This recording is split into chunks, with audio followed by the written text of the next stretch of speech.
I am fired up. The snap, the put down, the swing of the leg. It is on its way. It is good! Cincinnati wins the American Championship. Here comes the quarterback, Burrow, looking for a block, and he got it up in the front by Hopkins into the end zone. Touchdown! What a skip!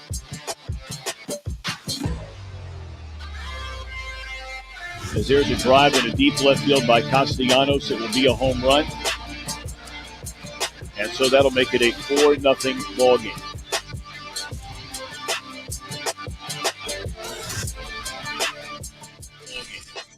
Welcome back. One of you guys has some feedback.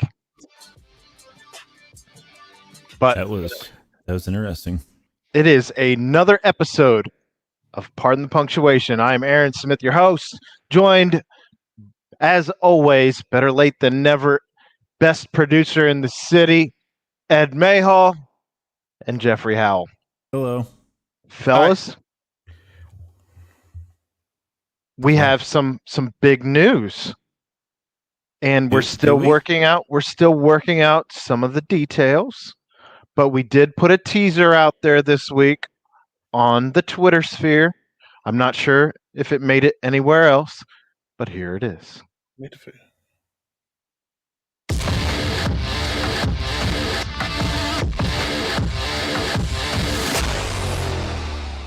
am fired up.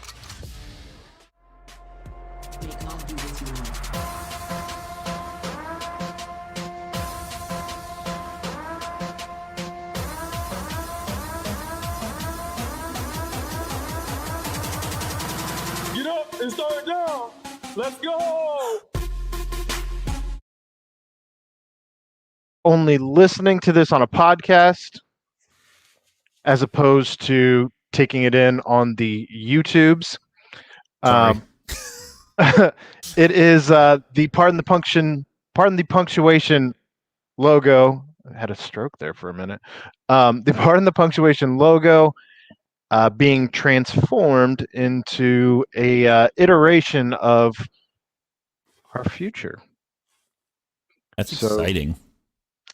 As we figure out the details, we will let you know. But it shouldn't take those of you who are familiar with some of the things that do happen out there in Bearcat land, Bearcat Nation, if you will. That was an interesting week as well. There are some things happening, and we're excited to get the news out there once we have the details ironed out. But as for now, the podcast is growing a little bit, doing well for itself. That was on me. That was on Ed, and that was some Windows action. But that's okay. That's on okay. me. You're still learning, Ed. You know, it's only 102. It's only 102 episodes in, and Ed is still hitting the Windows key. It's all right. It happens. Consistency. So we did give out the T-shirts. Did you get a hold of everybody for the T-shirt winners, Ed? Yes, sort of. You want to announce who those people were? One more again. Yeah, we can get onto that. Hold on a second now. I tweeted it. It's on the Twitter. The LFG shirt went to @2016 Reds Bullpen. That's it. The Cats by 90 shirt went to @Yaxamanic. That's it. Yep, that one. Liam Castellanos shirt went to @Eric Straight. And then obviously there were instructions given to DM the PTP Twitter.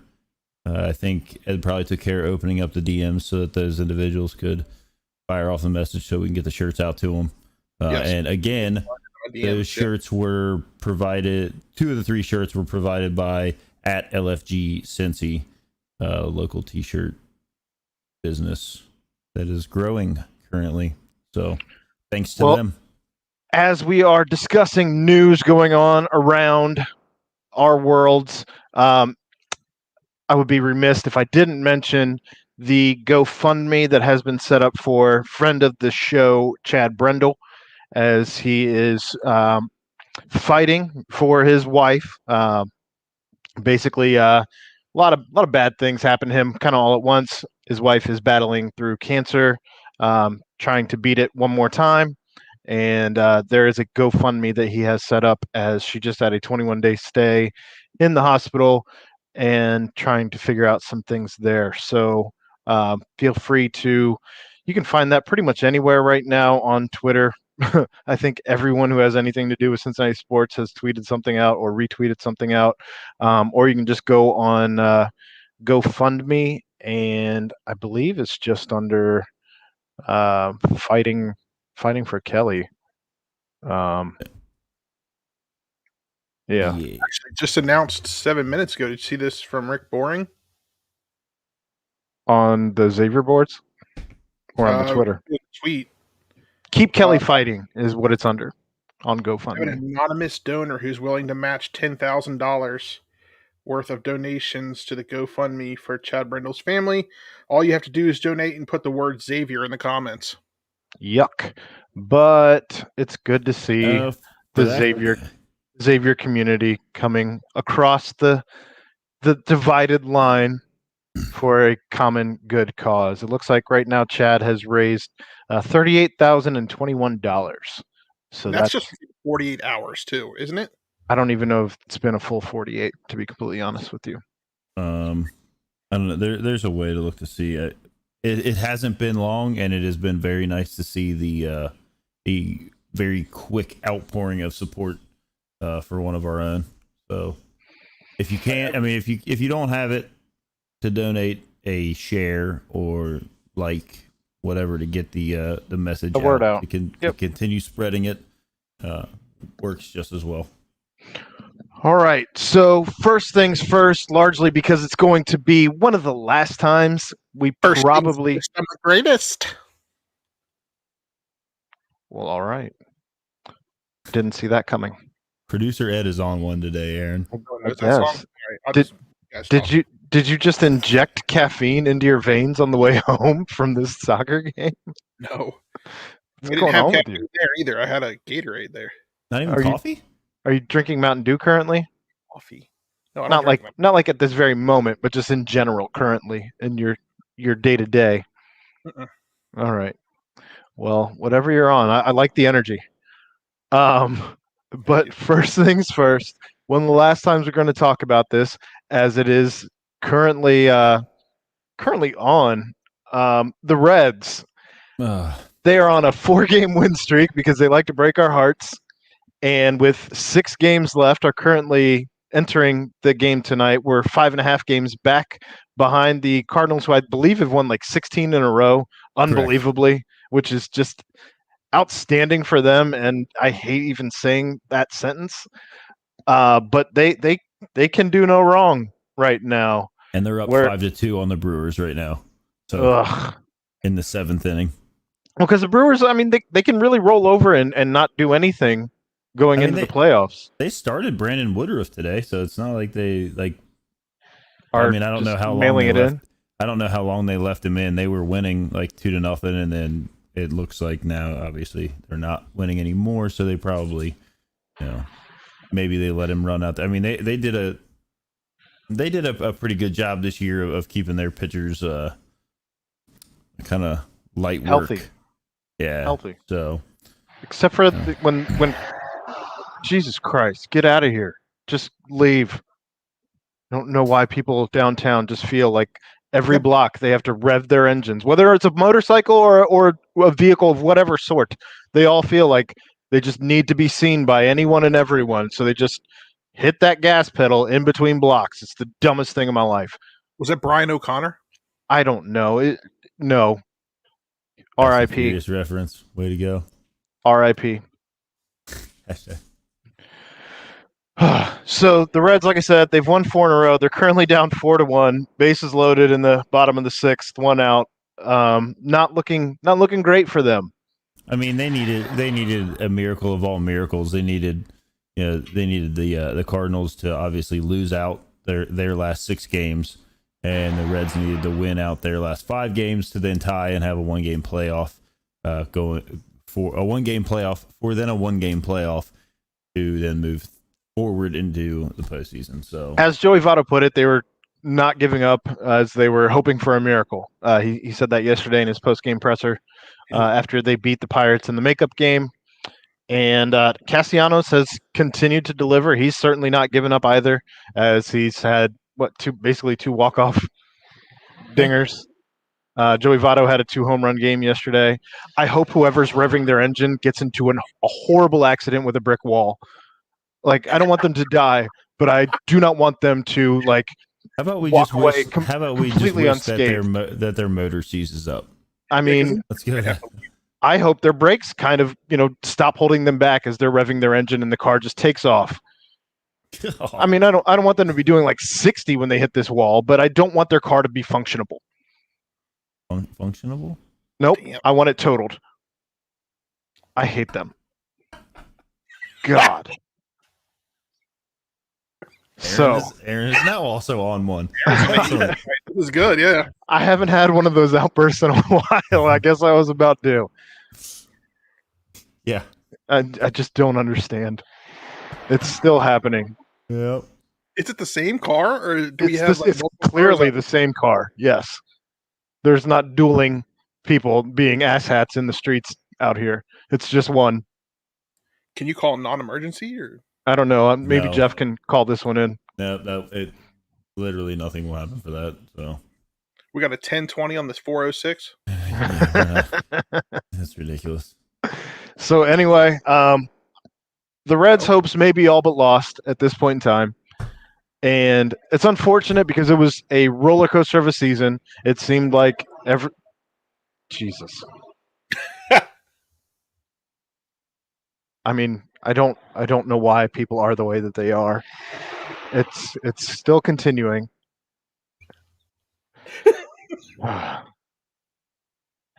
Why?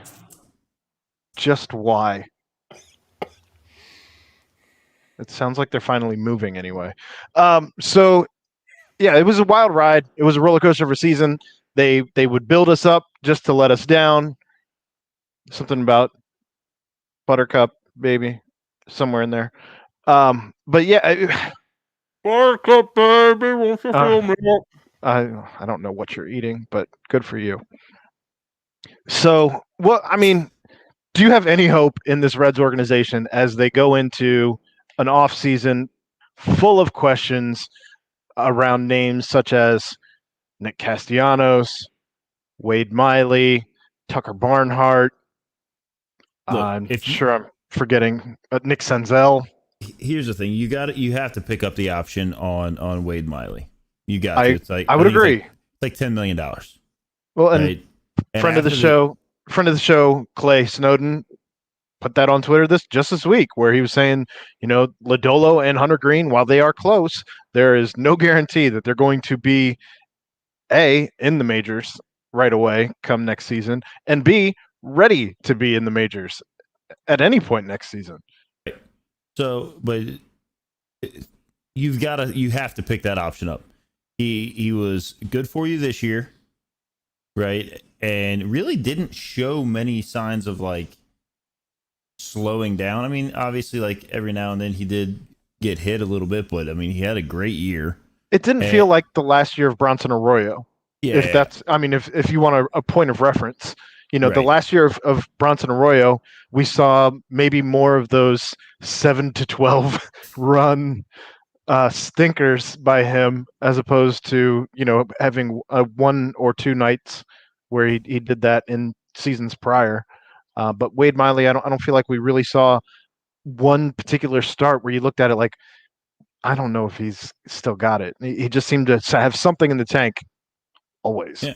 And I also like the fact that his games are typically only about 2 hours long because he's one of the fastest working pitchers I've ever seen. It's pretty fantastic. And I mean, you paid Homer Bailey ridiculous amounts of money for 2 no-hitters. So what's $10 million for his 1 no-hitter that he had this year? Well, and we do know that the Reds do like themselves some no-hit pitchers. Yes, they do. So you got that, like that can be like, there can be no questions there. I know they put him on the DL here at the end of the year, whatever, end of season on it, back strain or something. Clearly, that was probably something that was done, not while pitching on the mound because he doesn't throw the ball hard enough really to strain his back. But that hasn't held him back, so you got to bring him back. I really think they can't go quietly into the night as it is in the Castellanos sweepstakes. They cannot allow somebody to come in and get him and not make an effort to also sign him. You have to put your best foot forward. 1,000%. And it can't be something behind closed doors. So let me present this situation to you. See you later, Nick. Let me present this situation to you. Do you, at the expense of bringing back Tucker Barnhart, re-sign Nick Castellanos? Yes. And I have reason behind that. Okay, but here's my question. If you don't bring back a Tucker Barnhart, who is your backup catcher? Because obviously you're saying full send Tyler Stevenson. Well, and I'm not saying that's wrong. I'm not saying that's wrong by any means. Because at some point, and I like Tucker, at some point, obviously, it's not going to make sense to keep him around. I think that you would still have. I mean, obviously, the Reds have never really struggled bringing in a backup catcher. That's true. I will say that. I mean, even when they brought in Ryan Lavarnway for like 4 games, and he had I feel like he had 4 home runs in that span. It was absolutely insane. And I'm not sure Corky's doing anything right now. He could probably back. We're not bringing back Corky. Get out of here. That'd be like bringing back Eddie Taubensee. They're both 52, I think. So I don't know. I mean, I don't feel like they would have issues trying to bring in another catcher. Also, I feel like they've boosted their catcher farm system, their catchers in the farm system quite a bit over the past few years to where you're not drafted some guys, but I think this is that one thing that Clay brought up. I don't know if it's the middle of the year, or the beginning of the year, that they've got catchers. They're just kind of, single A, maybe just getting to double A kind of guys. Well, prior to this season, Tucker had more or less been the guy, probably starting, I would imagine, somewhere between 60 and 70% of games. And this year, he, obviously when you have a hitter like a Tyler Stevenson, while he doesn't have the same glove, he doesn't have the same arm behind the plate, I think we saw enough out of Tyler Stevenson where the offense would counter what you lose defensively in Tucker Barnhart. And I don't know that I would have an issue going full send if that meant we get Nick Castellanos back. Here's the thing. I think if the Reds put a package together, and again, this goes back to what Aaron always says, when the Reds cry poor, right? Because they're not. No. Right? If they want to put a fan in every seat in the ballpark, at least on weekend games and Friday, and have big games occurring, and then a postseason, they're going to have to pay some money to some people, and one of those people is probably going to have to be Nick Castellanos. The first thing that you want to do to repair your image in the public's eye is spend some cash. We saw you do it a couple years ago when Nick Castellanos, bringing him here, and then also when you brought in Moose and Shogo. But they made an effort, and but they can't do this thing where and obviously that year was a shortened year. They made the playoffs. We all know what happened there. They didn't score. They didn't do anything. The team this year, obviously, outside of the last month and a half, didn't have much issue scoring runs, right? I mean, they were doing that. Imagine how many more runs they'd score if they had a third baseman that could hit the ball. And there's another issue. It's is this a middle of the career sophomore slump for Suarez that extended from a goofy COVID season into this year. He's actually been playing well in September. Where he started because he's been playing third base. He hasn't been doing this shortstop shit. Admittedly, I have not watched a lot of Reds baseball this month because it makes me angry. He did hit a home run tonight. Hit one tonight too? Yeah. Oh, okay. So that's 2 home runs in a row, right? Did he get one yesterday? I thought he got a dinger yesterday afternoon. I mean, I feel like everybody hit a home run yesterday. So yesterday was home run derby. Yeah. Kyle Farmer had a grand slam. Yeah. Hey, Kyle Farmer. Okay, you know what? And Kyle Farmer, I feel like great. Hopefully, is a great utility player.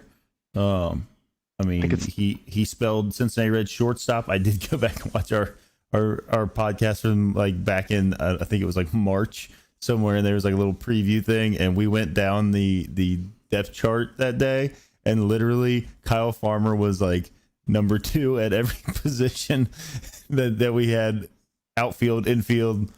We know he's pitched a little bit here and there, so but back to the original point, Castellanos, I think you have.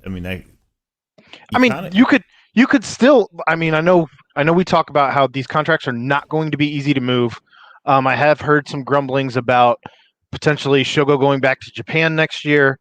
So we'll see if that's a thing that happens where maybe he gets bought out, his contract gets bought out by a Japanese team.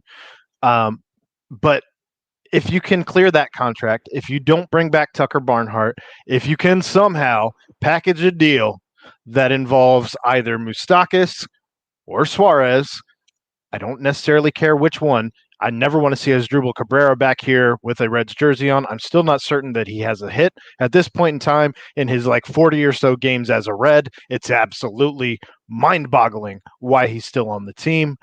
But aside from all of that, you have to get somebody at third base and at shortstop for that matter that can be better than the product that you put out there at either position this year.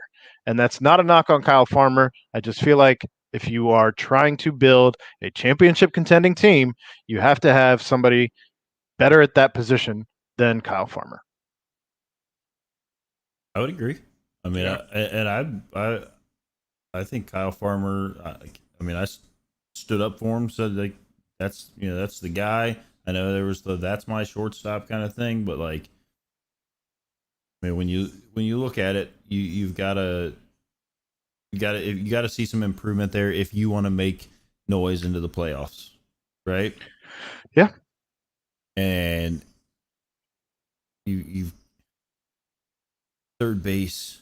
I know we beat this horse until it's dead and probably in the glue factory by now, but like you can't have third base where like no matter who you put there is going 0 for like 40 or whatever that crazy streak of like there's just been no production at third base.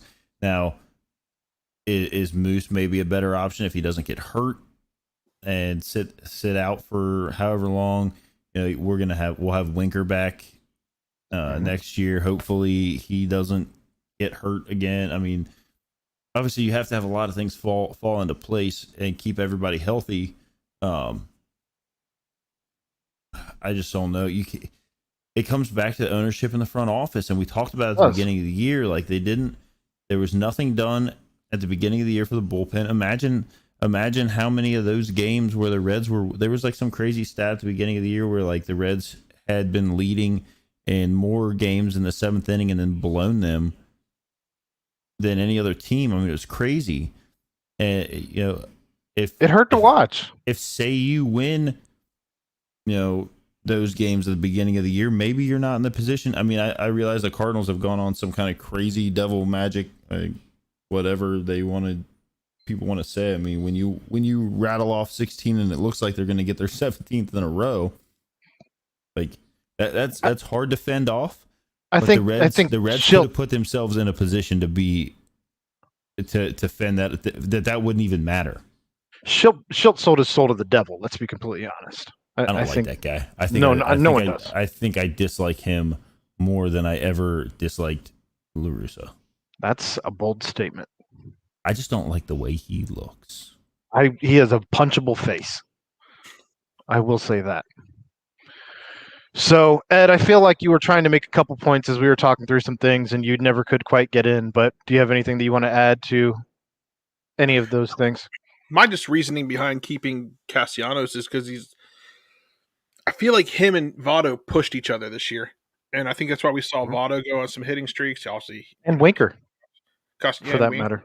And I just keep thinking about it. Like, we got to see a fun Joey Votto this year. Like, Joey Votto was fun this year. Like, the home runs, the personality, the interviews, it was great.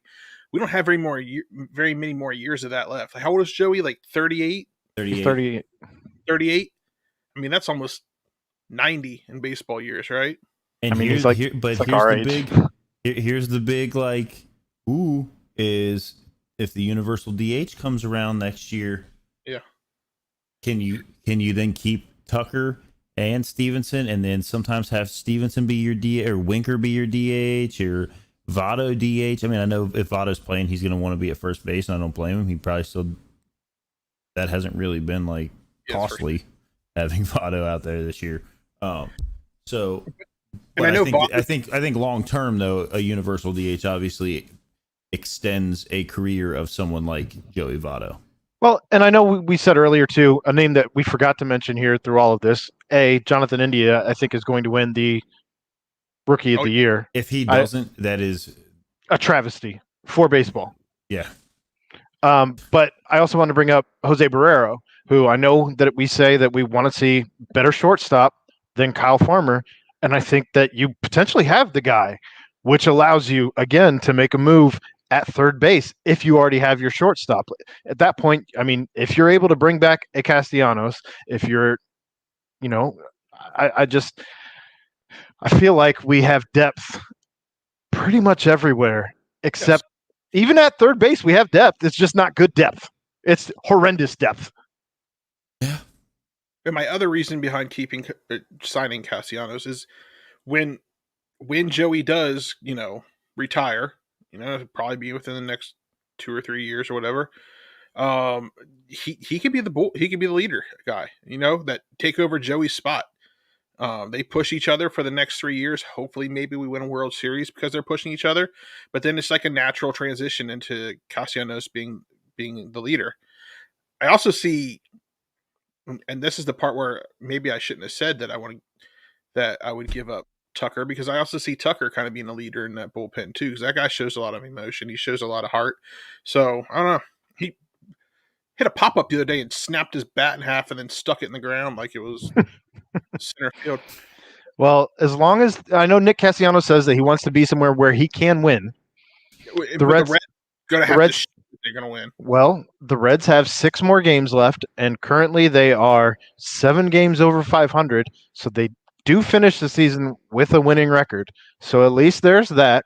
There obviously is some things to improve upon, as I believe in my heart of hearts that the Reds won despite the ownership and their lack of spending. And I think that they finally fixed this bullpen to where it's definitely serviceable, if not above average. I wouldn't go so far as to say it's a good bullpen. I wouldn't go so far as to say it's a great bullpen, but it's certainly serviceable, way better than it was at the beginning of the season, like night and day.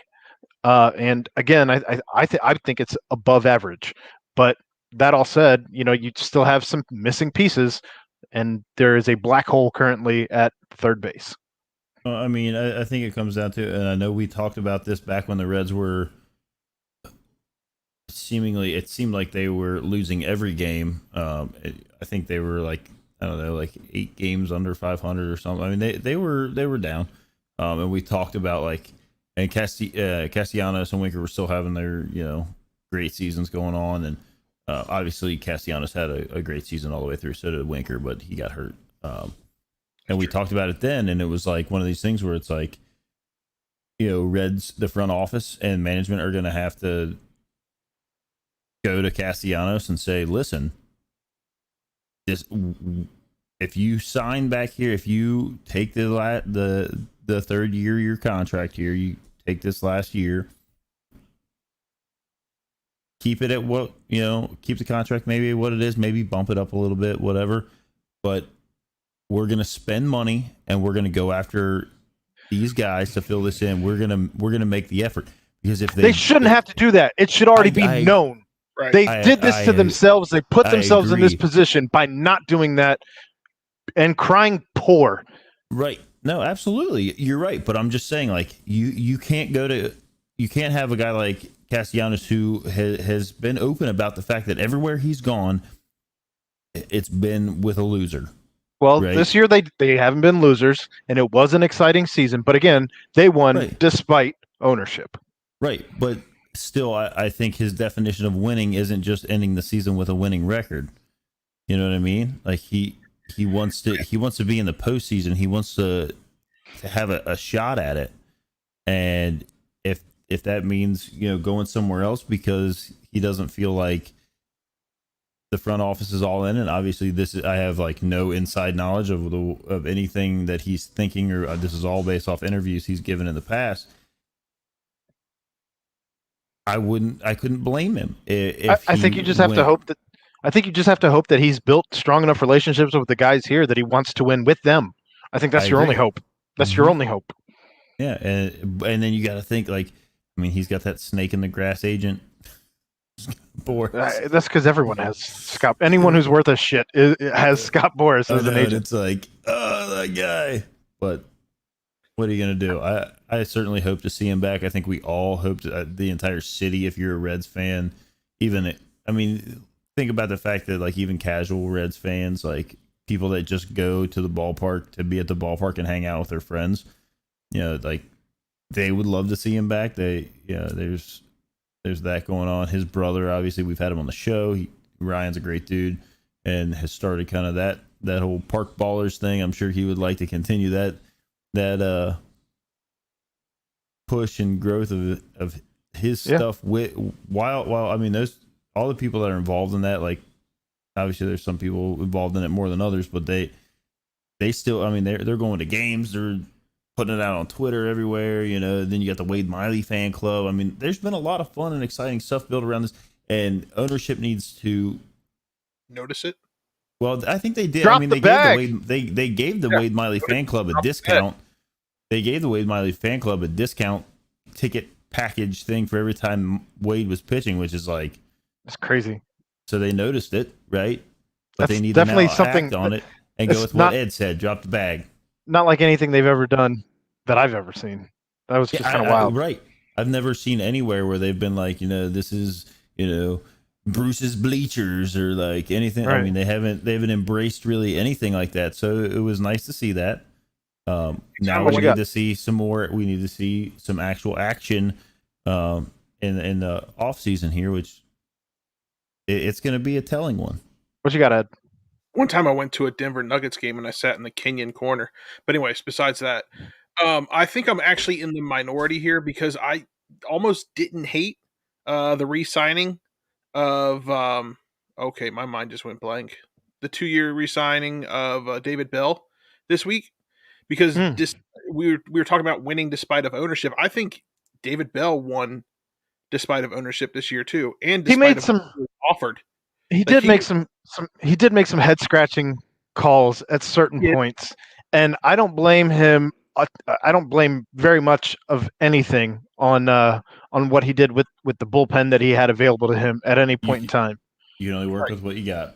Exactly. And what that all said, he had last year, and he worked with what he had. Well, last year was actually really, never mind, forget last year. But he worked with what he had this year, and we did still have a winning season. Now, I want to see progression from that. Like, I don't want to see like, oh, complacent. We had a winning season. All right, I just have to keep doing that for the next 2 years. I want to see progression. I want to see him going, and I want to see a goddamn World Series. Well, and you did see I saw anyway on Twitter the celebration by the players after David Bell signed his new deal. They had him, hit the gong, and that Tucker Barnhart was holding, and they were just hyped for him. And that's a great relationship between the players in that clubhouse and the manager. But I've seen right, like Dusty Baker was not a horrible manager. Like he was a decent manager. Did he ruin a couple arms? Yeah, maybe. Who knows? But he was a decent manager. And Joey Votto was just, or not Joey Votto, Jay Bruce was just talking about that on the Underdog podcast this morning. That Dusty is, for as much as Cincinnati wanted to hate on Dusty, Dusty was a good manager. He was a player's manager, just like you said, and the players were excited for him to be, their leader. I liked Dusty. I liked Dusty too. I mean, was weird. He's in Houston now. Good luck trying to take on that locker room. I mean, I tweeted it earlier today. I think this is just, I don't know how this works in here, but Reds fans they give up way too easily. And Reds fans want the Reds to do what FC Cincinnati does with their head coaches. Like FC Cincinnati has two head coaches a year, it feels like, and that's what Reds fans want. They want, like, okay, well, David Bell sucked for the first 6 games. Bring in Barry Larkin, even though he has no fucking coaching experience. But I don't know. It's weird. Yeah. And Clay, I just put together a whole thought, and you're welcome. And it didn't hurt.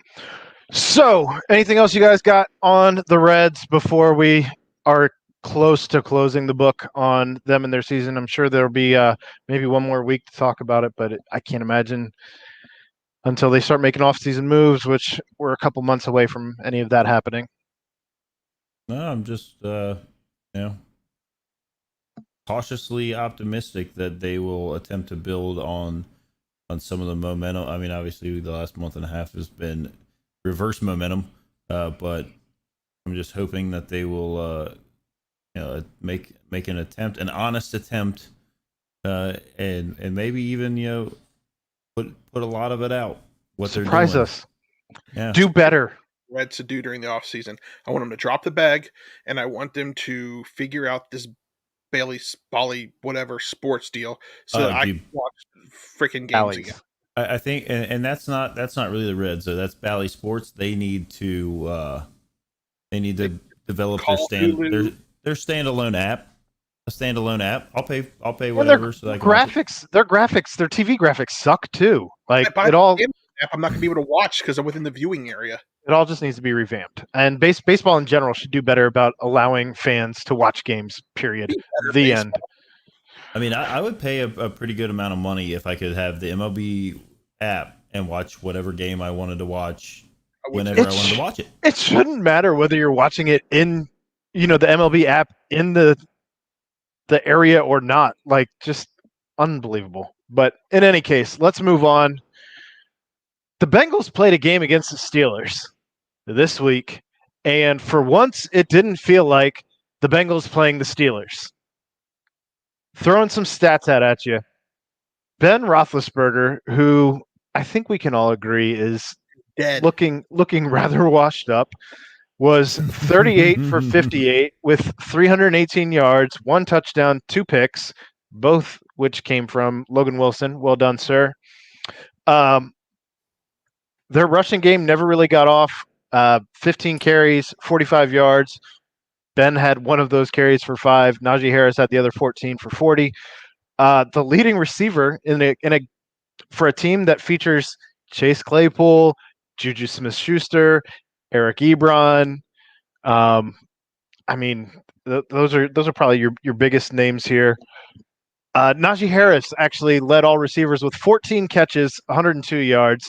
So he was doing most of his running out of the backfield on these little screens or dinks and dunks. Because Ben can't throw the ball. He can't throw the ball. Can't throw the ball more than like 15 yards. So Ben is done. Ben is broken.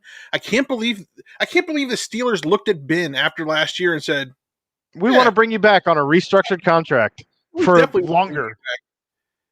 They have this other guy out here who hunts turkeys or whatever. I mean, who else is even their? It's not like Mason Rudolph anymore. Like, yes, they still have Duck Rudolph. Yeah, Duck. Yeah, and they also have Dwayne Haskins. Oh yeah, give him a shot. I don't know. Don't give him a shot. Leave Ben in there, but I'm just like, what are you doing? I don't know, but it felt pretty fantastic. Joe Burrow, 14 of 18, 172 yards, threw another interception this week, but it was just a bad thrown pass. Can I tell you something I noticed at the end of the first half that I actually commented on Twitter when it was 2 minutes left into the first half. Bengals got the ball. They tried to go for a field goal. Like they tried to move down the field so they could kick. I don't even think there were 2 minutes left, and I think that it only took them about 35 seconds to score. It was like there was like a minute and 7 seconds left when they got the ball, and Marvin Lewis there, that would have been left the points on the field. They would have get out of there, and they would not right to the locker room. Exactly, and it would have been tied 7-7. Marvin would be like, "All right, cool, brand new ball game." When we come out of this locker room, and instead it did a momentum swing. Like you heard the Steelers fans kind of shut up a little bit, and I mean, good for Zach Taylor on that one. I mean, he pulled a playbook out of the real Zach Taylor's playbook. Well, and Jamar Chase now has 4 touchdowns on the season. He had 4 catches, 65 yards, 2 touchdowns. He's got 4 this week. How many catches? So he's catching the ball? He's catching pretty much everything that comes to him, oddly enough. And then he's got 4 touchdowns. And if you combine all the other rookie touchdowns from receivers through the first 3 weeks, I believe that total is 3 total.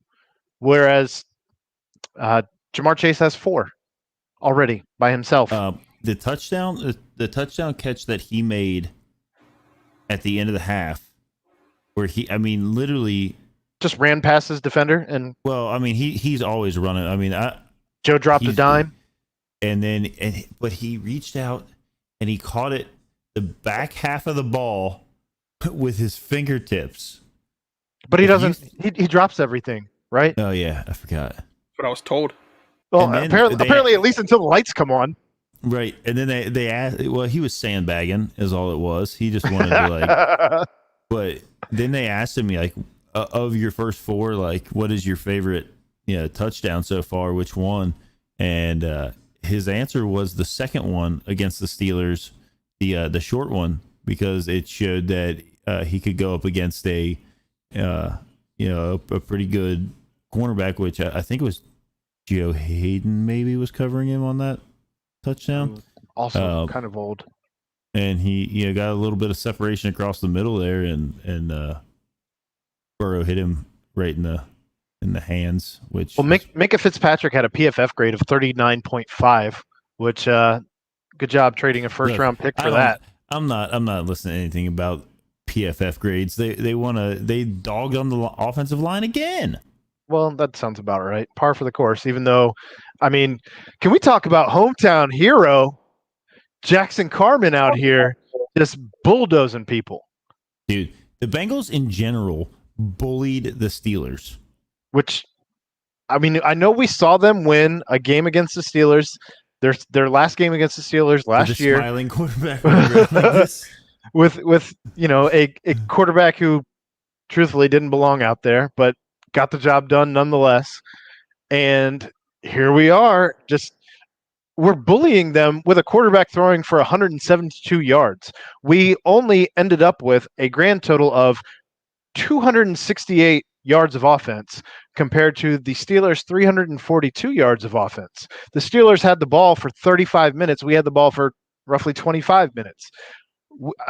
The time of possession, the stats all point to the Steelers probably should have won that game. But unbelievably, the Bengals did just that and bullied the Steelers around. And you could clearly tell on the field they were getting under the other player's skin, and they were doing it respectfully as opposed to, some people took issue to the way that Burfict handled things, but truthfully, I think the way that Burfict was handling things is what you could actually see on film that the Steelers were also doing. So yeah, there was a lot of talk about how the Steelers were up to their old tricks at trying to bait penalties and bait personal fouls and these kinds of things, and the Bengals just kind of went about their business and did what they needed to do to win the game. And it's escaping me now. It was one of the Bengals players. It might have been Mike Hilton, but I don't tie me to that name. They're like that. The Steelers showed the whole nation who they are, and they gave up at the Like they That quit. was Tyler Boyd, I think. Was it Tyler Boyd? Okay. And then the Steelers coach, Mike Tomlin, came out and said something along the lines of, "I don't care what Tyler Boyd said." But It said so. Tyler Boyd, because I had the graphic pulled up here because I knew we were talking about it. Says the last plays of the game. Let me try this again. The last plays of the game for them, they gave up. So that was Tyler Boyd. So Mike Tomlin this afternoon said, "I don't care about Tyler Boyd's opinion about anything that transpired at any point in that game." He's upset, because he was basically saying that they gave up on Mike Tomlin. What about when Tyler Boyd just bulldozed everybody over? It should have been tackled like 5 different times, and he was like, "Nah, I'm just gonna go up here and then dive into the end zone." Yep. Absolutely set the tone for the game. You loved seeing it. I mean, even Joe Mixon, 18 carries, 90 yards, averaging 5 per carry. That's fantastic. He's had a great season thus far, and I don't feel like they're overusing him to a point where we need to be concerned at this point in time, unlike what they did to poor Najee Harris on the other side of the ball. That dude got hit all day long, and it wasn't just one-on-one tackles. He was being gang tackled the whole game. Hey, the Bengals defense, and Legit. I sent my brother-in-law a message partway through because he was like, I'm listening to it. I'm not really, and I just said flat out, this Bengals defense is for real. Yeah. I mean, they, good job, Lou. You love to see it. He's got them together. You love to see it, and you really love to see it whenever they're just flat out bullying the Steelers. I mean, you look at the standings, and who knows? Maybe at the end of the season, this all falls apart because it's Cincinnati, and that's just what happens to us here when we deserve much better. But right now, I'm riding this high wave, and we are, in fact, listed first in the AFC. All right, well, I'm going to be a Jeffamist here for a second. As great as that win, excuse me, jeez, I still have this cough from COVID. No, you just ate food, dude. It's a cough still. Anyways, as great as that game was against the Steelers, if we come out tomorrow on Thursday night and shit the bed on national television, it means nothing. Well, the thing is, most of the team that was here when we were struggling through those, Monday night games, Thursday night games, Sunday night games, most of those guys aren't here anymore. It's a whole new regime, a whole new coaching staff. Everyone is pretty much cleansed of the roster and coaching staff is more or less cleansed of all of that. So I don't know. I don't think that Joe Burrow is going to be a guy who rolls over on a Thursday night game, especially to a Jaguars team. I mean, it's the Jaguars, who just, by the way, traded a first-round pick for a tight end, a first-round cornerback for a tight end this week. And I think Urban Meyer's completely out of his element, and I think the Bengals are going to take care of business at home. I think they're going to win by 2 scores or better. But that is going to be on Thursday night, I believe, on Channel 12. So you can catch that locally without cable. I'm pretty excited. Unless you have YouTube TV, in which case NBC is going to be blacked out for you. Screw off, man. You know what other game is on NBC? You know what other game is on NBC this weekend? Yeah, the Bearcats. Yeah. The Bearcats game. So I'm gonna have to subscribe to Peacock Premium or whatever NBC's standalone app is. At least they have a standalone app that I can subscribe to. So. I also did see that because of everything going on with the negotiations and the embarrassment that I'm sure YouTube TV is feeling right now, they are temporarily lowering their price from $65, which by the way is outrageous for YouTube TV, to $55, and allowing you to take that savings and put it towards the $5 a month subscription to Peacock TV. Yeah. So at least there's that. I'm well aware of the entire situation, Aaron. I'm not happy about it. Well, I mean, you could just get cable. At this point, they cost about the same anyway, which again, that's my issue with YouTube TV costing $65. If you think I'm gonna let somebody come in here and touch up all over my underwear while they put in cable, you got another thing coming. Not sure why anyone would touch you in your underwear. I don't think he said Jeff, touch you him in understand his underwear. Touch up my underwear. Huh. It's from the movie Four Christmases. All right. I stand by my previous statement. Ed's scared that a cable man's gonna touch his underwear. I did want to point out too, as we saw the Steelers kicker miss a field goal, whereas in that cow pasture of a field known as Heinz Field, it was pretty phenomenal to have a kicker that you didn't have to worry about in Evan McPherson, who I'm almost ready to say he's absolutely a top 5 kicker in the league right now, but I don't know that there's, outside of Justin Tucker, anyone in the league better than him right now. Justin Tucker with that 66-yard field goal. 66-yarder that went, Jesus. hit the crossbar, bounced in. That's just his. I mean, and it shouldn't have even happened because there should have been a delay game or some silliness that was missed. The Ravens are apparently being catered to right now, but that's neither here nor there. Still, and then right before that, earlier in the day, Matt Prater attempted a 68-yard field goal and came up about a yard short, maybe 2 yards short, and then which turned into a 109-yard touchdown return in that game. But I don't know. Like, I mean, Evan McPherson, and I called that. And here's the thing. So I called down to the Bengals pro shop after the first game when he was able to, when he kicked the game winner and his calf didn't lock up on him or whatever. I called down to the Bengals pro shop, which, by the way, Fat Randy's still out here doing.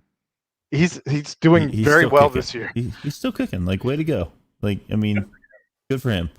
But I called Bengals Pro Shop and I'm like, hey, you guys got this kicker that we all love in Bengals Nation right now. You got any of his jerseys for sale? And they're like, nah, you're going to have to special order that. And I was like, well, then I'm not buying one. I want it right now. Put them on some hooks in your shop. Or else I'm going to Cook's. And Cook's will make me one. Ridiculous. You got guys like that. You got guys like Logan Wilson, who's got 87 interceptions already this year. Can't get any of their jerseys. You got to special order it. I don't think they charge anything more for an actual player at the pro shop, though. They don't charge for a custom jersey.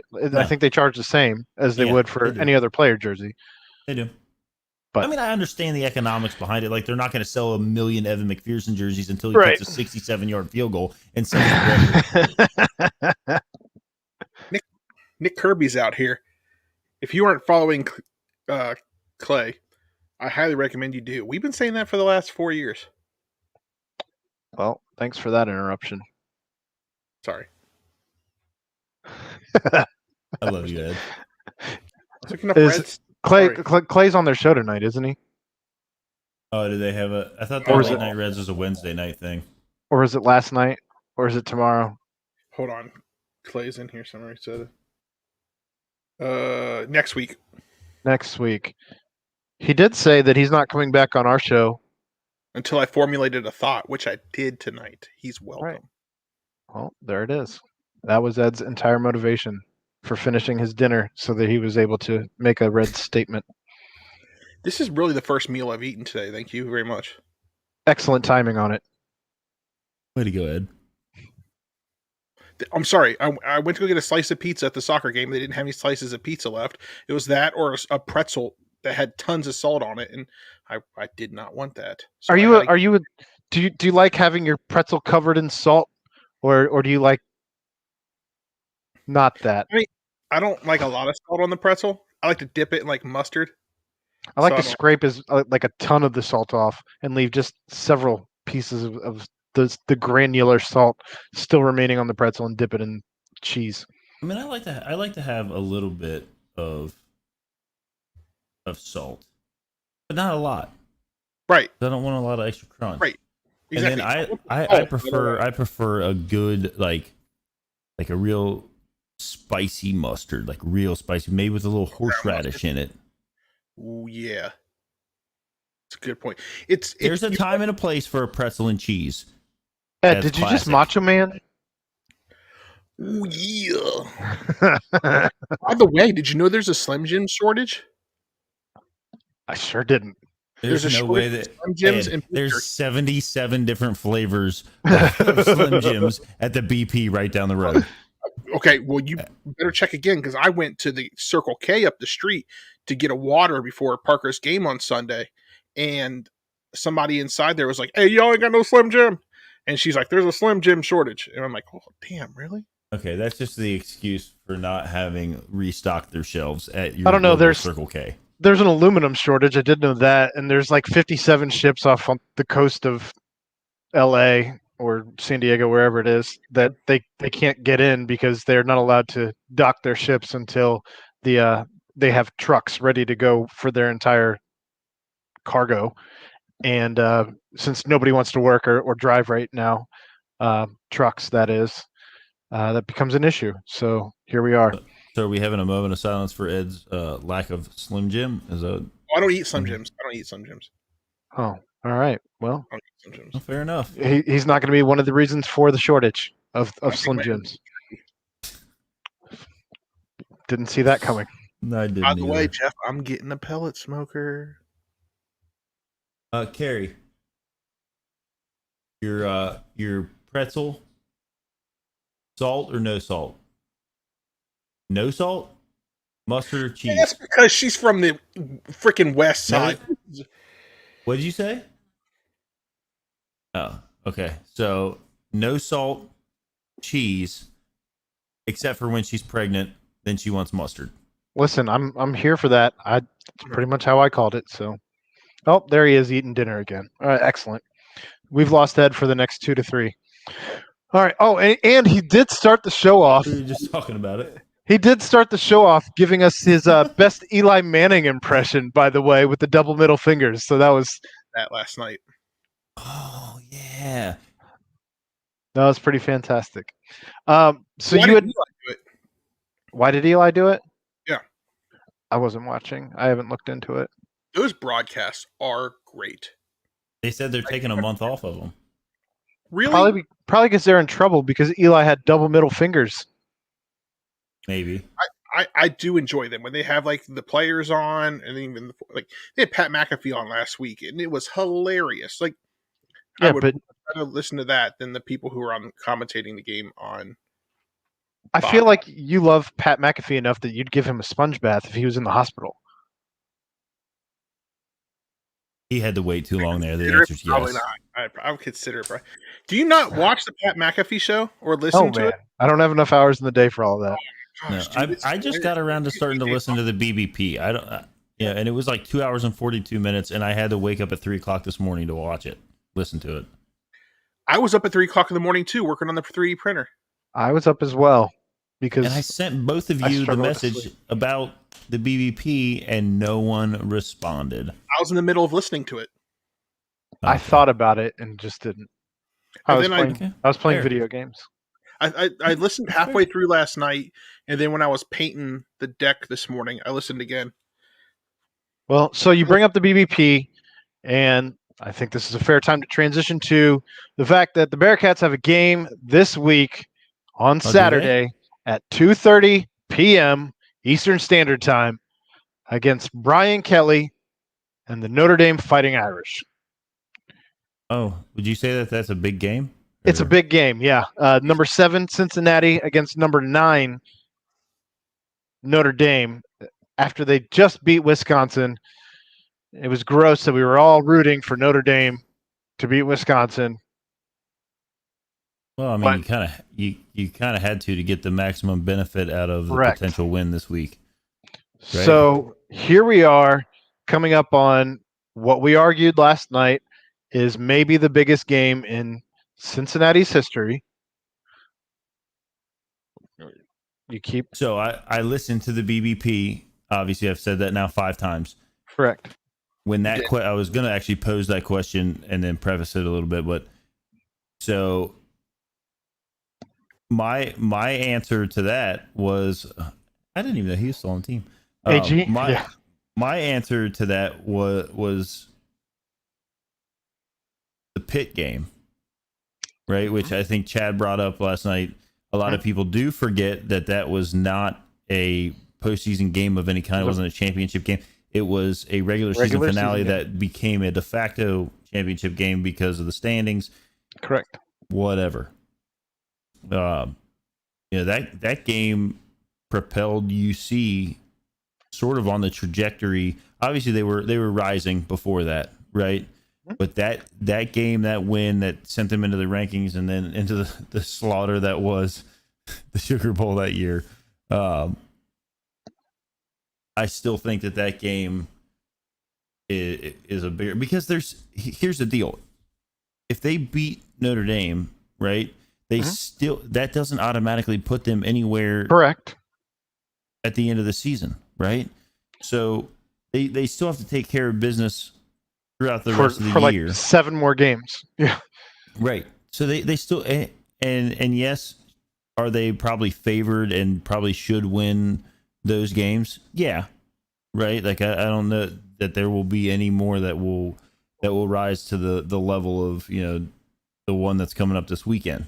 They are currently, I believe, 2.5 point favorites against Notre Dame. Unless I saw that, which is crazy. Right. It's crazy.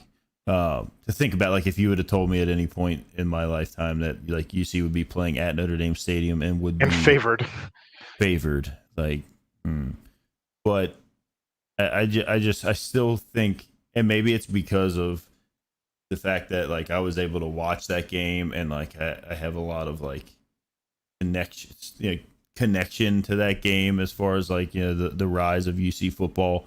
I still feel like that game was bigger than potentially the game this weekend. Still 2.5. And I'm not saying that the game this weekend isn't big by any means, because it's huge. But is there a divide they would still have to take. Why would there be a divide? Isn't Kerry a big Notre Dame fan? No. Oh. I mean, I wasn't. This is the first time in a very long time that my buddy played at Notre Dame. I've been to Notre Dame Stadium numerous times. Great place to watch a football game, and I root for Notre Dame all the time, but not right now. Well, and there's a ton of storylines, as we did talk about last night on the Bearcat Bounce podcast. But you have, obviously Brian Kelly being the former head coach at Cincinnati. You have. Get out of here, man. You have we can't use that anymore, Ed. We can't use that anymore. You have Marcus Freeman, the former defensive coordinator just last season, now at Notre Dame. You have Mike Denbrock, the offensive coordinator, the former OC at Notre Dame. You have Mike Mickens, the cornerbacks coach at Notre Dame, who used to be on this staff. Michael Young was a former receiver under Brian Kelly and all of that. So there's a ton of storylines. There were some really obscure coaching ones that you guys brought up last night. That Chad Bowden was the recruiting coach at UC, and now he's at Notre Dame. That's another one. Who was the guy that was the he was with Brian Kelly all the way back at like Jeff something. It was the guy it was the guy who coached the Bearcats against Florida Gators. Yeah, and then he went to the Bills, and then he went to Buffalo, wherever, and then now he's back with Brian Kelly. So I mean, you've got there's a lot of intermingled family ties between these two teams, which does make it very interesting. And then you've got Brian Kelly saying the things that he said, and I understand. I again, kind of playing off of what you guys said last night. I mean, it does come off of his ego, but I also think that it kind of comes from a different place. It hits different right now because of where UC is. Correct. Right. Well, and these contracts are so far back. I mean, who knows when this contract was actually made, whether it was, 5 years ago, whether it was 8 years ago. It certainly wasn't within the last, I can't imagine, within the last even 3 years that they made this contract. Absolutely. Generally speaking, contracts are made, 8-10 years out, something outlandish, before you have any inkling as to what that team's actually going to be like at that point in time. So who knows? But yeah, his whole I like to give my former teams an opportunity to play against the Notre Dame Fighting Irish. Now, I will say that I didn't say last night because I was just all up in my feels about how much I hate Brian Kelly. I will say that it's not too often that you get to watch the Cincinnati Bearcats on a nationally televised game on a flagship station, whether that be ESPN, whether that be NBC, CBS, whatever, Fox. But you're getting to see them at 2:30 prime time against Notre Dame on NBC, and you really can't ask for much more exposure, to be completely honest. No, I mean that's where you want it to be in a game like this, and you hope that your guys can shine under the bright lights. And I think things have fallen UC's way in this category. They had a game at Indiana 2 weeks ago, and people can say whatever they want. I mean, I guess that stadium's a dump. I've never been there. I heard horrible things about it. They were apparently serving tap water. What? They ran out of water. They ran out of bottled water, and then they started serving warm tap water, and I believe it still costs like $5 a cup. That's ridiculous. You know somebody that was there? Yeah, this. Do you know somebody who was there? Lots of people were there. Okay. I know where he was going with that. We can discuss it later. But you've got a team. The Bearcats team is full of veteran guys that have been around the block. A lot of guys that played in the game against Georgia. So they know what that's like on, dare I say, a grander scale than what they will be playing this weekend at Notre Dame Stadium. Even that was a home game for Georgia as well. Even though people want to say that it wasn't full capacity, I still think there were like 30,000 people there in that stadium. It doesn't matter. That was a home game, and it was in a dome, so it's going to be naturally louder anyway than you would be outside. Right, and it was and that was a huge game for UC football too. And you got a lot of these guys, were involved in that, had that pressure, had that, and for all but the last few seconds, they should have won the game. I mean, I know we've talked about it. We've had conversations with other. Oh, there's another Windows noise. So I think for these guys going into Notre Dame Stadium this weekend, obviously Luke Fickell is going to have them ready to go. I mean, heck, there was 2 weeks in a row where they went into halftime of a game not performing well, and from all accounts that I've heard, the players have taken it upon themselves and taken care of whatever needed to be said at halftime to get things back into gear. I don't think you can have a letdown in the first half the same way against Notre Dame. I realized the Wisconsin game was garbage until the fourth quarter, apparently, and then it was just like more garbage, but more towards Wisconsin being garbage. Here's a quote from Desmond Ridder today. Tell me what your thoughts are on this particular quote. This comes from Brandon Seho on Twitter. Cincinnati quarterback Desmond Ridder said offensive coordinator Mike Denbrock warned him about how loud Notre Dame would be on Saturday. Ridder's response, I told him it shouldn't be loud for too long. Good. And then I think Brian Cook, Brian Cook said something. They asked him about Freeman, and he was like, he shouldn't have left. And that was like the end of it. That doesn't surprise me. I mean, the guys weren't super happy that Freeman left, and why would they? Right. And that's not a knock on a Tressel by any means, but no, but I mean, it's just this was the guy that you came to play for. So, he had a hand in recruiting a lot of these guys.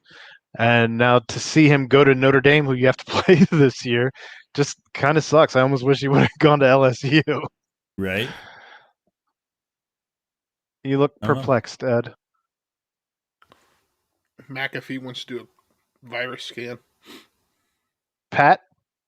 No. Okay. The other one. All right. I just didn't know if he was there for his Sponge bath tonight. You know what? When you listen to the Pat McAfee show, you're going to enjoy that show. That's a great show. It gets me through the workday. I I'll don't. never have time, so I see don't- the Twitter clips. That's enough for me. It's a podcast too. I don't care for AJ Hawk. He's AJ's hilarious. okay. Pretty sure he's married to Brady Quinn's sister. That I is think you're right. Yes. He's Don't also in it. Former Notre Dame quarterback Brady Quinn. So strange. I have his jersey upstairs. Didn't Brady Quinn get knocked out in the locker room of the Cleveland Browns I don't with know. a weight? I don't care. I mean, could have happened. He was on the sidelines for their win against Wisconsin, though, wearing a dapper suit. I have a Bengals helmet signed by AJ Hawk and a Bengals golf ball signed by AJ Hawk. Cool. Thank Just He played here the for like strange 3 or things 4 that you downs. collect. Is that part of your personal collection, Ed? Or are you like investing in PC? that? It's a PC? The Is helmet's a PC. I'll sell the golf ball. Huh. The question is, will anyone buy the golf ball? Nah, fam. I have a I have a golf outing on Monday. If you send it to me, I'll hit it into the woods. I had 2 and I sold 1. So the answer to your question is yes. $3 holler. No, I sold it for 15. No way. Get out of Yeah. here. It's a golf ball signed by AJ Hawk. That's a whole sleeve of golf balls. A $15. sleeve of golf balls isn't a Super Bowl champion. Where did you pick these golf balls up? Ooh, everythingbutthehouse.com. And you So you thought that was a didn't- sound investment. I bought it for 25, sold one of them for 15. Yeah, it's a pretty good investment. Still down 10. Okay, so I spent $10 on a bunch of Bengals autographs. No, I even sold some of those autographs. So actually, I'm right side up on this, okay? Wait, you paid $25 per ball? No, $25 for, let's see.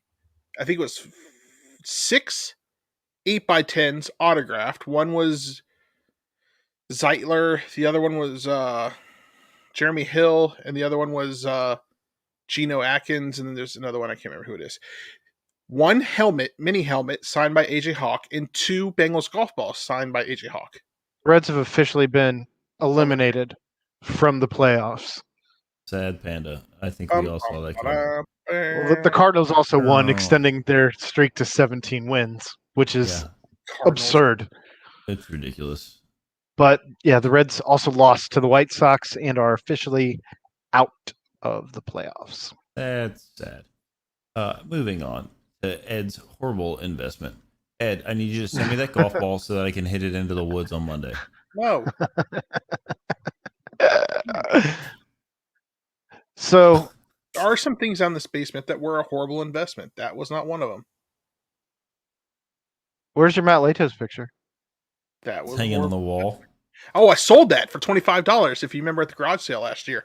I forgot about that. Yeah, Oh, but the wall's still up there somewhere. Oh, there it is, right there. Huh. interesting. Still got Billy right here. Man, did you see that link I sent you guys the other day? No.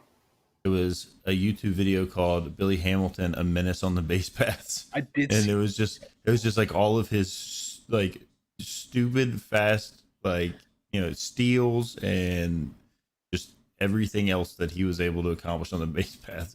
I feel like that's how you can tell that baseball has changed. I mean, he had 155 stolen bases in one season in the minor leagues and never, I don't think he even touched 50. Well, I mean, he would have had to get on base at Correct. the major league level to. That's a good point. He did not. Do He would have been stole fine. quite often. I mean, he had several games where he was racking up like 2, 3, 4 steals in a game. Like, you know what I mean? He was But great then on he- video games. But then he went a very long time, and he was robbed several times of Gold Gloves in center field because there was no better defensive center fielder than Billy Hamilton.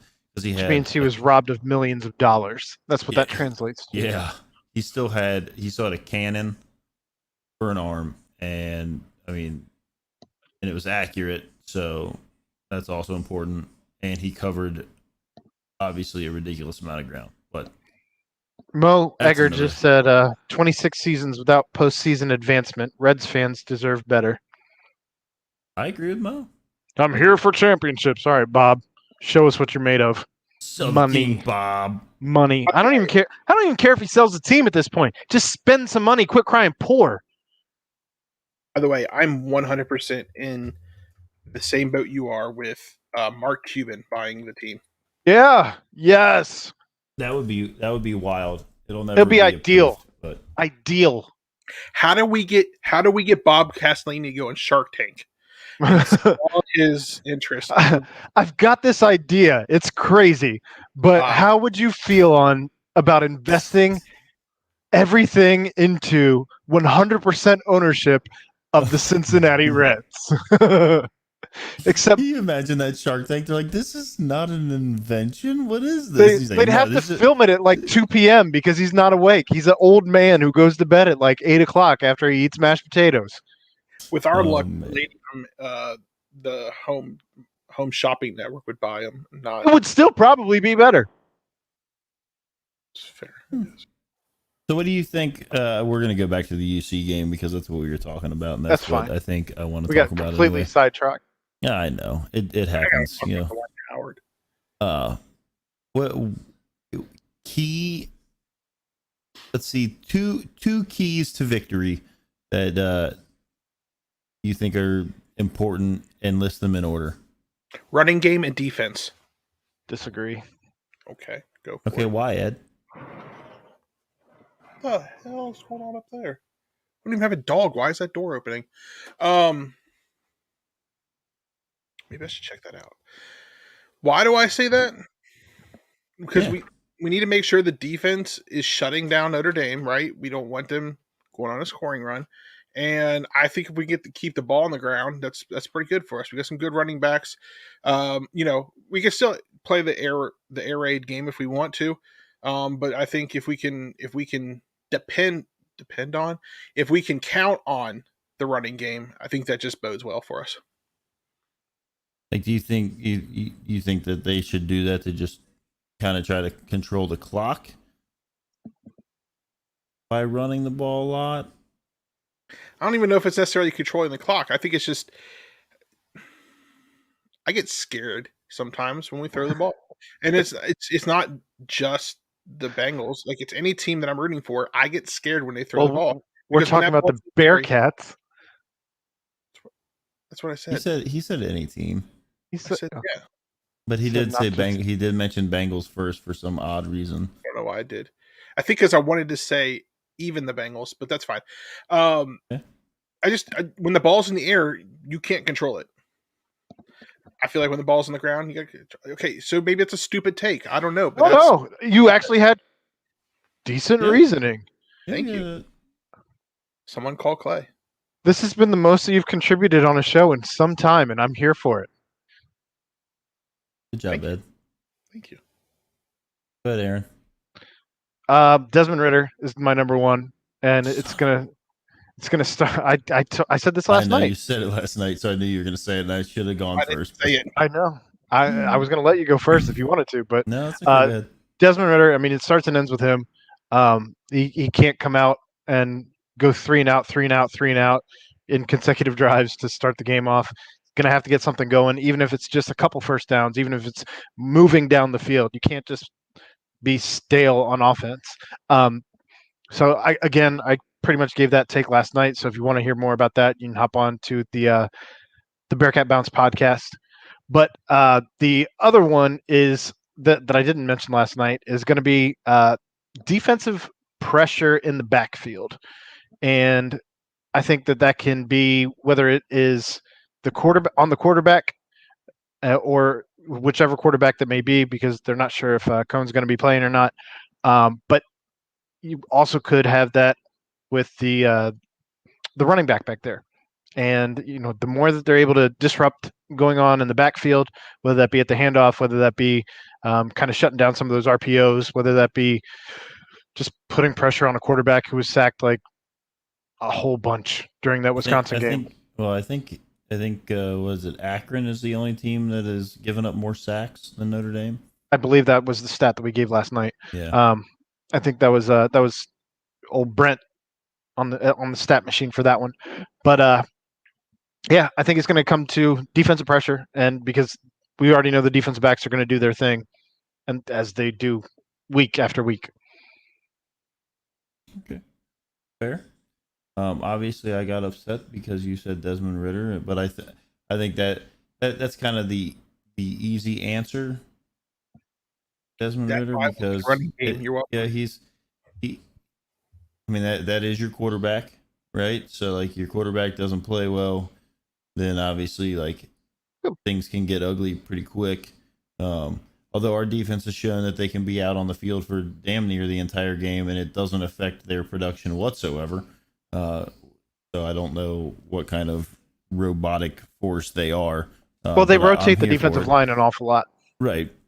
But I think that my one big worry, which also translates into a key, because if they can reduce this, then I think we'll be in good shape.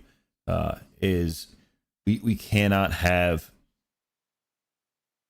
every drive starting 1st and 15, 1st and 20 with these silly penalties. You just can't have it. Well, even the kickoffs going out of bounds and the other team starting at the 40 on the BVP. You mentioned that. Just I mean, it's coupling like, on your penalties, though. You know, right. giving Notre Dame the ball at the 40 is silly. We cannot be doing things like that. So, and I would hope, and obviously, I have full and utter faith in Luke Fickell and his coaching staff and their ability to correct errors that they saw, and put some emphasis on things that will be detrimental to UC's ability to win a football game. I'd agree. So I feel like that will have been addressed and taken care of, and we won't see what we saw, in the first half. Not even like the full first half. I mean, it was the part where things went real bad real quick early on last week or 2 weeks ago. But then you see that happen, and then you see the defense come out there, and they're like, all right, offense, like, you're kind of putting us in a corner. And they just, I think Chad called it like the boa constrictor effect that the defense puts on other teams whenever they get down inside in the red zone. Like, it ain't easy to score against them. And I know it's kind of regurgitating a little bit of the stuff from last night, but it's all the the smart takes on things. Notre Dame doesn't have a marquee wide receiver. They've got good ones, but they don't have anybody that is the one that you're gonna be like, oh, I want to see that matchup. They do have a good tight end though, don't they? To be fair, I have not followed Notre Dame whatsoever this year, so Notre Dame may have the best tight end in the country. So you got that, and who will be responsible for covering him? Probably. We were talking about that last night. We think it'll probably be Pace. It'll probably be Pace. So and obviously he was I don't know, fairly good last 2 weeks ago. But like I said, got player of the week, conference player of the week, no big deal. I was right. Facetious. I got it. Yes. Okay. Good word. But like I said, for me, I'll just like kind of wrap it up. For me, it's controlling these kind of silly penalties that put you in a hole early that would then limit your ability to do some of these things offensively early on when you're kind of fighting out of a hole you put yourself in right off the jump. So I think if we limit that, God, I hope we just gash them early on and run away with it, and just kind of if my buddy Majay can live in the backfield, that'd be fantastic. I will be here for it all day long, and cheering and yelling and screaming and tweeting all of the positive things out, because there will be no Jeffamist on Saturday. Mark it down. Hold you to it. Smith 37. I'm gonna hold you to it. To couple on your Notre Dame offensive take here. Michael Mayer, their tight end, has the most catches on the team with 24 for the season, the most yards with 267 on the season. The closest being Kevin Austin Jr., a wide receiver, with 14 catches and 230 yards. Michael Mayer averages 11.1 yards per catch, his longest being 41, and he has 3 touchdowns, which is tied for the lead with, again, Kevin Austin Jr. So we need to be in the backfield early and often, and prevent that. If we just get some good coverage there, and obviously those are some pretty basic things to say, but their tight end is the size of Darian Beavers at 6'4" and 251 pounds. Darian Beavers, I believe, has about 10, 15 pounds on him. But if ESPN stats are correct, 6'4", 251 for Michael Mayer. It's a large individual. That's a big boy. Yeah. But we got some big boys. Yeah. And we got some big boys that like to hit hard. Mm-hmm. So, yes. And God help those Notre Dame quarterbacks, whichever one it might be, if they decide to throw. Until we hear otherwise, I'm going to assume that it's going to be Jack Cohn. He is a senior. Was there not anything new that came out today? I didn't see anything, and I feel like somebody would have retweeted something like that, but I also didn't look, in all fairness. Mm-hmm. But I can't imagine they're going to want to throw a freshman quarterback out there. With that secondary? With that defense in general? Well, and we brought this up on the BBP last night. This defense lines up on not one but 2 mobile quarterbacks every single day in practice. So you're not really going to be able to throw a wrinkle at them that they haven't seen in a mobile quarterback when you're going against Desmond Ridder and Evan Prater. And obviously we've only seen Evan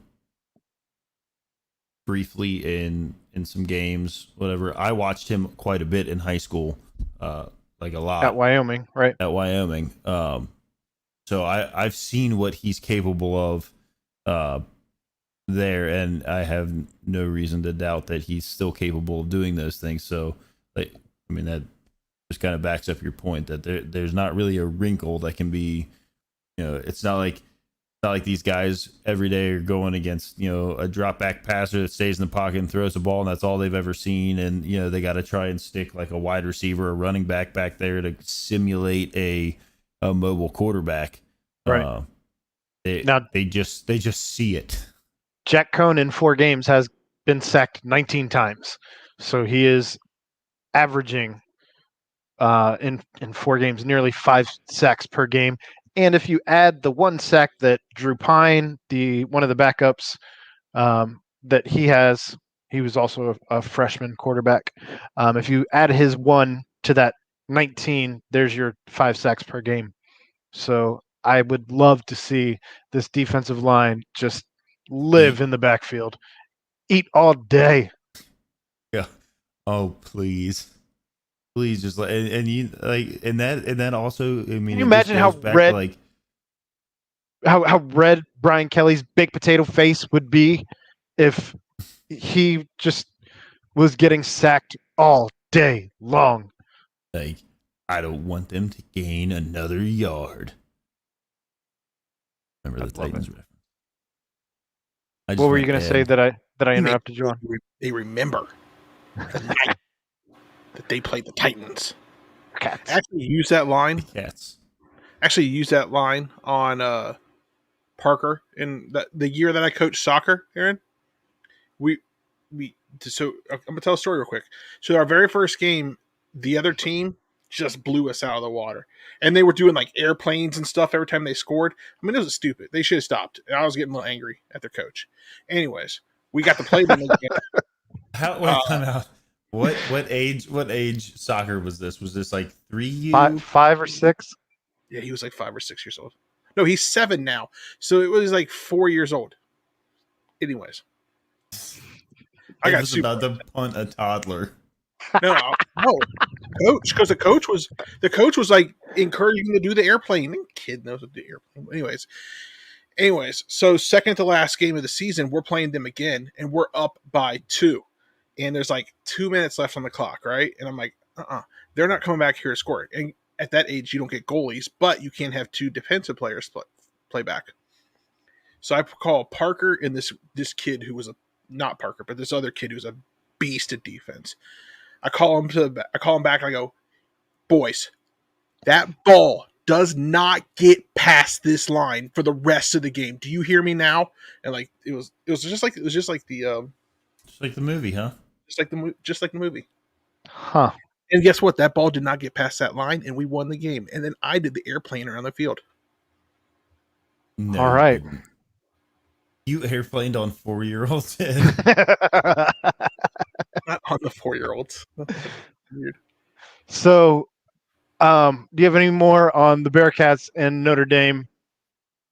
I'm really hyped for it. My kids' game got moved up to 9 a.m. So like it's gonna be done, and hopefully celebrate that victory and then go right in to the UC victory.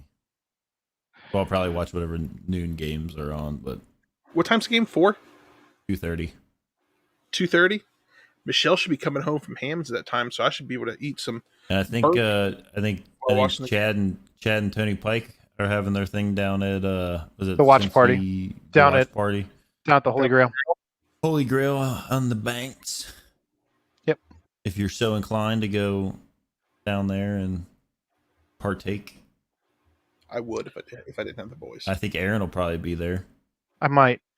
We'll see. Rent a bird scooter, Aaron, and scooter on over. Beers are cheaper here. And Ask that guy outside drink your a window. cranberry juice, and record yourself and. Hey. Beers are cheaper here. That's true. Ed, play the bum of the week. I have one. Oh, That's a little blast from the past. Man, somebody should really give somebody a heads up on that. Put it in the private chat, but you never look at it. It's a good thing I have this stuff up and ready. Hold on, I got to turn the volume up on it. please. I just saw it here in the list. There it is. And go. Because you're training like a damn bum, you know that? Bum. A bum. You're a bum.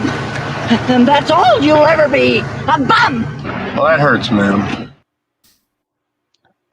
I missed that. Me too. Forgot how good it was. My bum of the week, because we haven't beat this dead horse in the ground yet. Ben Roethlisberger just falling in the backfield. That was the funniest thing. I think I watched that about 400 times. I saw it in real time, and I'm like, what did he just fall on? The turf monster got him. But again, a cow pasture of a field that is Heinz Field. It's a terrible field. They've had issues with the turf there, the sod there, whatever it is that they want to call that field. It's a shit show of a field. And Ben just looked 400 years old. He looked older than Tom Brady, just falling over with his just lumbering self on that little screen pass. Just, I loved it. I'm here for that. It was funny. hilarious. Somebody put that video out, so I immediately made it a GIF. Oh, did you?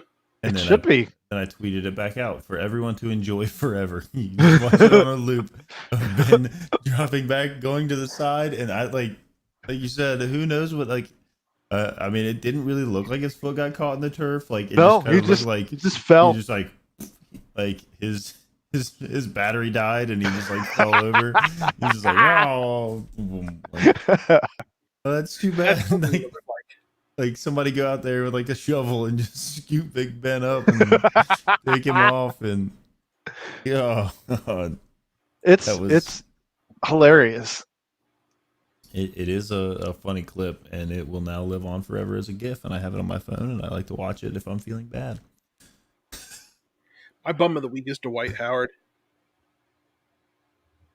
Why? I've never really liked Dwight Howard, but for some reason today, it was a thing to ask all the NBA players, mostly on the Lakers team, who just started playing like living on a prayer. It wasn't me. Huh. It was a thing to ask all the NBA players why or why not they got the vaccine, and Dwight Howard's response to, I've got a lot of opinions on that, but I'm going to keep that private. You know, HIPAA laws. And the reporter responded, that is not what HIPAA is, but okay. I mean, I People don't should be able to keep that like private if they want to keep it private. I don't know why the hell anyone's vaccination status is anyone else's business personally, but bingo. That's but just me. Dwight Howard. But I just love that the reporter shut him down. Well, all right. I do stand corrected, by the way, on something that I made a statement on earlier. Apparently, in the last 7 days, Asdrubal Cabrera has 2 hits as a Red. I don't know how many he has in total as a Red, but it's at least 2. I would guess it's probably only 2. It's probably only 2. But that means he did actually get a hit in the however many games he has now had as a Cincinnati Red.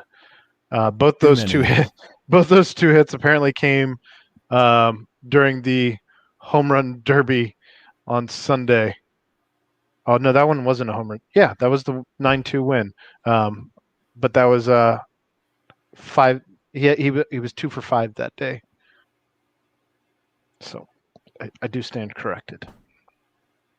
And the United States did set the record for most points in the Ryder Cup, 19. Nice. Hey, by the way, if we're gonna start shotgunning beers on the greens, I'm here for that, and I might get into tee box. Whatever. I'm here for it, and I might start getting into golf then. Golf's a lot of fun. Bryson DeChambeau going that 417 yards on that dogleg left. It was dogleg right, but whatever. You tried so hard. That was great. I loved it. Fine. He knew the correct yardage on the drive, though. Nailed it. It was a monster drive, and you know what Bryson DeChambeau is doing right now? He had to fly out to Las Vegas because it's Mesquite, Nevada. I just assume everywhere in Nevada is Las Vegas, but same. He's competing in the World Long Drive Championships, and he made it through to the round of 64. That should be no surprise. I think they should actually call that, though, the Happy Gilmore Championship, and just leave it at that. But nobody runs at the golf ball. It doesn't matter. They're allowed to have longer clubs with bigger club heads, and then they swing stupid fast. It should be called the Happy Gilmore Championship, and just leave it at the Adam Sandler could actually present you with your giant check at the end. Yeah. Well, somebody learned how to putt. And the trophy should be a just run over by a semi wooden hand. You know that Mista Mista lady? I think I just killed the Mista Mista lady. Mista Mista. If it's not a broken wooden hand that's been run over by a semi, you could, I guess, go with the golden hockey putter. Yeah. Yeah, that would be.